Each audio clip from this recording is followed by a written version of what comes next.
شادی کی رکاوٹ ہے، کوئی وظیفہ بتا دیں۔ شادی میں رکاوٹ یہ بہت آتے ہیں میسیج، ہو سکتا ہے کہ آپ کے پاس ابھی کمنٹس میں لائن جو ہے نا لگائی ہوئی ہے۔ ہاں کافی سارے میسیجز ہوں، تو سب کے لیے ایک ایسا میں روحانی علاج عمل عرض کرتا ہوں حسن بھائی، وہ عمل ایسا ہے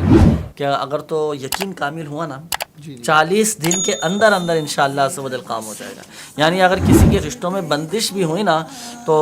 مستقل مزاجی کے ساتھ پڑھنے میں الحمدللہ بندش کا توڑ بھی ہو جائے گا، اور 40 دن کے اندر اندر انشاءاللہ عز و جل کامیابی نصیب ہوگی، رشتہ بھی ہو جائے گا، شادی بھی ہو جائے گی، اور اس کا ایک فائدہ یہ بھی ہوگا کہ گھر بھی اچھا چلے گا ماشاءاللہ۔ عمل کیا ہے؟ اگر لڑکا یا لڑکی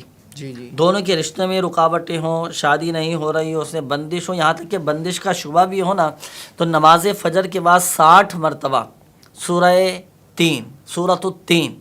وہ تین والزیتون، یہ نماز فجر کے بعد آپ 60 مرتبہ پڑھنے کا معمول بنائیے، اللہ کی رحمت سے انشاءاللہ عز و جل 40 دن کے اندر اندر کام ہو جائے گا، اللہ پاک کی رحمت سے۔